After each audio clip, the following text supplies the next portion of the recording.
You live in my dream state. Relocate my fantasy. I stay in reality. You live in my dream state. Anytime I count sheep, that's the only time we make up, make up. You exist behind my eyelids, my eyelids. No, I don't wanna wake up.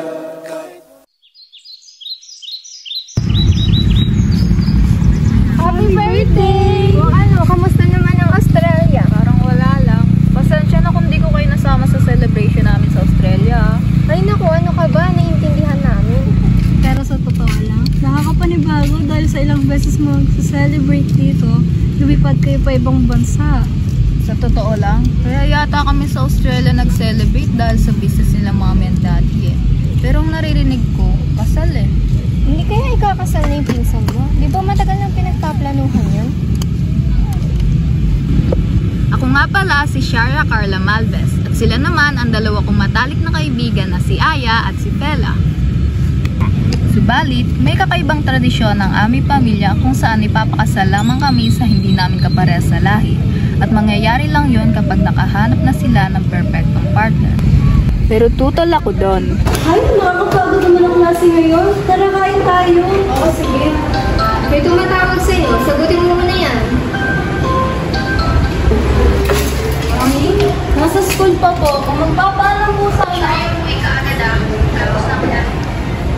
Sana tayo ngayon. Please, mo pag uwi may dadating tayo. O, Ali, kailangan ko na umuwi. Susunod lang tayo. Tumuloy pa sa'yo.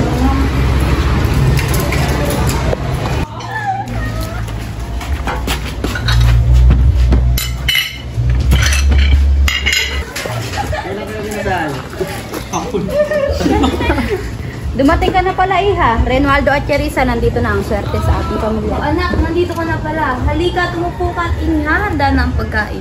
Sharia Carla, magmano ka sa mga magiging katawanan sa pagtitibay ng ating pamilya.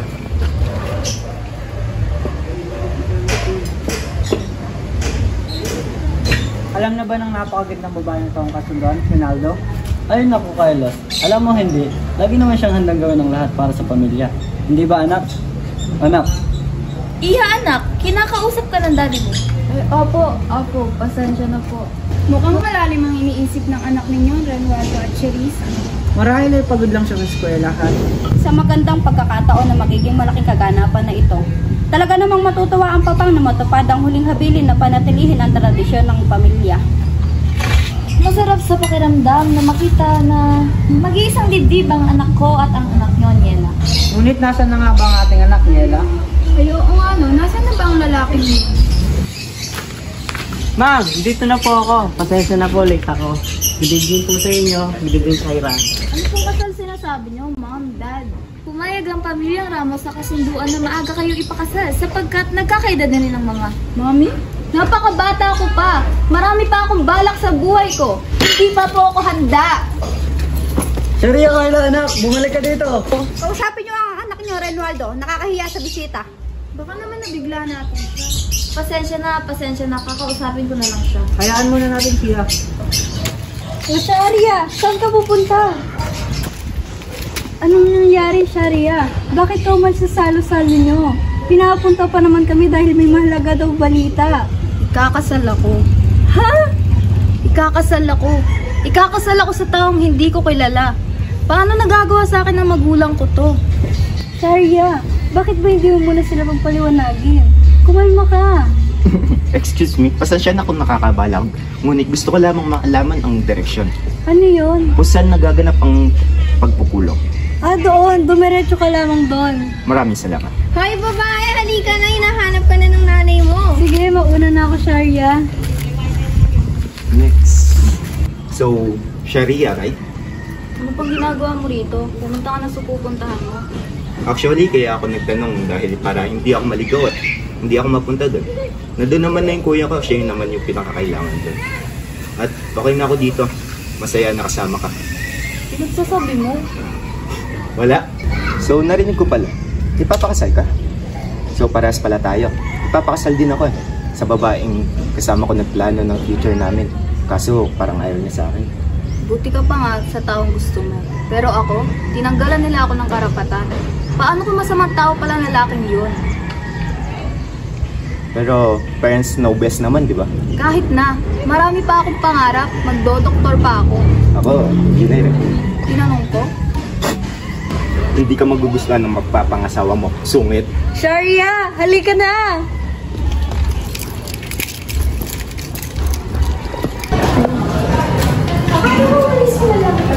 Nagkausap kayo? Oo. Sa ata siyang Ramos, kuya siya at parang may lima. Bakit mo na nasabi niya? Wala lang, utog ko lang. Nakita ko kasi siya tapos binabi niya. At teka, bakit alam mo agad? Nakwento mo, pero baka ang lalaki yung nakikakasal sa'yo. Hindi ko siya gusto. Wala rin sabing gusto mo siya. Sus, baka type mo ah? Never.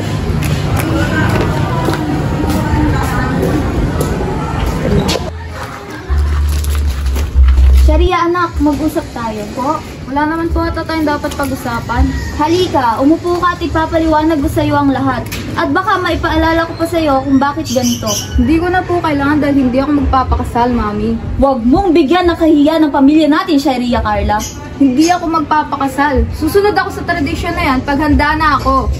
Anak, kung alam mo lang ang lahat, sigurado akong ikaw mismo ang hihiling na maikasal sa anak ng pamilyang Ramos. Hindi, Mami. Huwag mong ipagkait sa akin ng buhay na pangarap ko para lang sa walang kwenta ang tradisyon na yan. Hindi mo na kami nirespeto. Sa ayaw at sa gusto mo, magpapakasal ka sa anak ng pamilyang Ramos. Pwede bang makupo? Maganda dito na. Tahimik. Parang nakakawala ng mga bigat sa akin. Sa sarili. Minsan, masarap rin magpahinga kahit sandali. Oh. Magkakilala ba tayo? Siguro sa ibang pagkakataon. Ingat ka palagi. Sandali. Ano nga pala ang iyong pangalan? Stephen Regala Ramos. Bakit may kakaibang pakiramdam ng puso ko pagkasama ko siya? Magandang araw sa iyo, Stephen Regan Ramos. Nalaman ko na ang ngalan mo. Nakakahibang isipin kung hindi ko man lang alam ang ngalan ng ipinagkasundo sa akin ng pamilya ko. Ang akala ko ay kuya mo ang ikakasal sa akin, pero ikaw pala. Subalit hindi ko lubos maintindihan ang iyong sinabi noon tungkol sa babaeng ikakasal sa iyo. Ikaw ba talagang nakalaan sa akin? Subalit naririnig ko ang usapin na sasaluhin mo lang ang iyong kuya kaya wala kang karapatang tumanggi. Hiling ko na walang babaeng masasaktan sa pag-iisang dibdib natin. Pasensya na sa aking kagustuhan kung hindi matuloy ang kasal. Hindi dahil sa ayaw ko sa'yo, ngunit ayaw ko lang makulong na maaga sa isang taong hindi ko naman lubos na kilala. Kung parehas tayong walang magagawa, patawarin natin ang bawat sarili sapagkat magiging mahina tayo ngayon na ipaglaban ang ating kalayaan. Maraming salamat sa iyong pag-unawa. Marahil ay ito ang nakatakda sa atin, ang makulong at sumunod sa tradisyon na hindi mapagpalaya. Lubos na nagpapasalamat, Sharia Carla Malvez.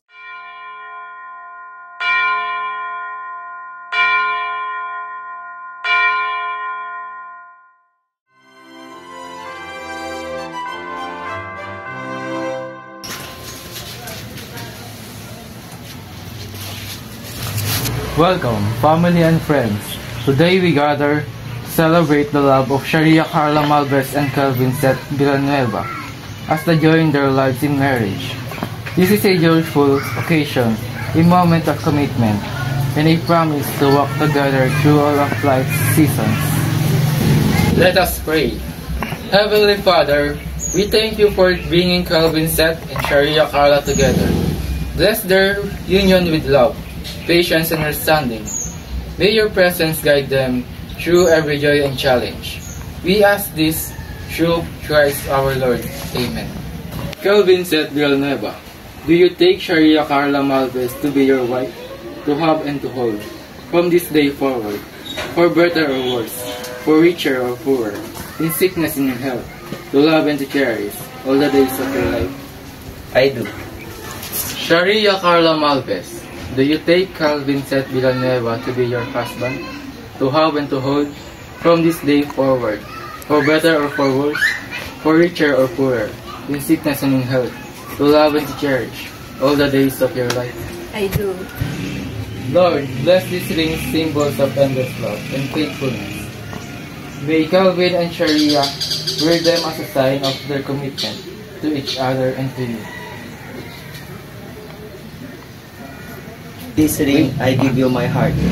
As God is my witness, I give you my love.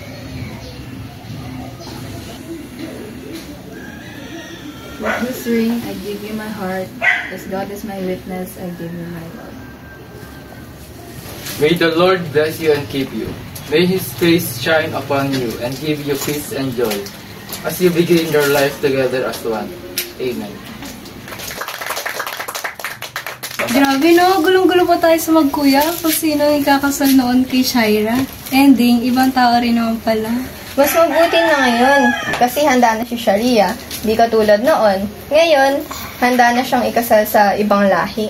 Ano kaya itsura na magiging anak nila? Ay, ewan ko sa'yo. Mauna na nga ako, may gagawin pa ako. To my Sharia, Carla Malves, Almost Ramos, things were never meant to stay. People say, but they did not say that even people were never meant to stay. That includes you. I was the happiest man on earth when I met you. You were a woman with dreams, hopes, and joy. Kung ano ang sakit at lungkot na nararamdaman ko dahil sa pamilya ko, nag-umapaw naman ng saya at kilig na nararamdaman ko dahil sa'yo. Subalit, nagbago ang lahat simula nung parang bulakan na wala sa buhay ko.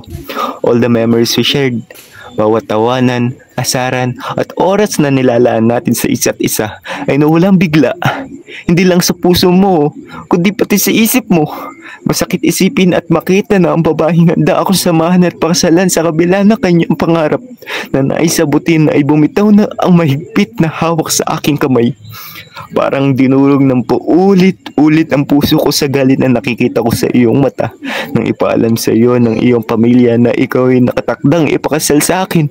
Hindi ko akalain na ang aksidente ngayon ang tatapos si memorya ng ating matatamis ng ngiti, malalakas na pagtawa at sa ating mga pangarap na magkasama. Hindi mo alam kung paano gumuho ang mundo ko habang binabasa ang text sa akin na nakaranas ka na selective amnesia dahil sa impact sa ulo mo ng pagkakaksidente mo sa sasakyan. Sana ang sulat na ito ay makatulong upang hindi ka patuloy na maguluhan sa mga nangyayari ilang taon na ang nakalipas. Kung nababasa mo ito ngayon, marahil ay araw ng kasal mo at sigurado ako na matagal na akong wala sa mundo. Sa mga oras na binabasa mo ito, masaya ka na sa piling na magiging asawa mo dahil hindi naman natuloy ang kasal natin. Huwag ka sanang panghinaan ng loob at huwag mo sisihin ang iyong sarili sa aking pagkawala at hindi pagkakatuloy ng ating kasal. Ikaw ang pinakamasayang nangyari sa buhay ko. Hiling ko ang masayang pagsasama niyo. Sharia Carla Malves, ikaw ang natatanging tamang desisyon sa buhay ko. Lubos na nagmamahal sa iyo, Stephen Regan Ramos. Oh, siya! Nakita mo na ba yung iniwan ko sulat dyan kanina? Aya, bumalik na mga alaala ko. Siya! Kasal ka na at wala na si Stephen. Pero Aya, hindi dahil sa pumayag ng pamilya niyong hindi matuloy ang kasal niyo, kundi dahil sa pagpana niya mula sa malubhang sakit.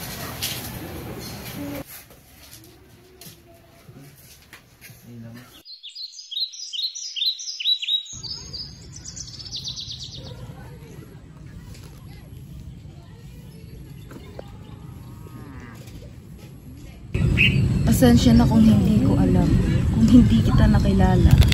Kung alam ko lang ang lahat noon ay hindi sana tayo nagkakaganito ngayon. Pero mukhang hindi ko ipagpapalit ang saya ko kay Kelvin para sa magiging saya natin noon. Pasensya na. Maraming salamat sa ilang taong pagmamahal at saya na inilaan mo sa akin kahit hindi ko alam, Stephen Regan Ramos.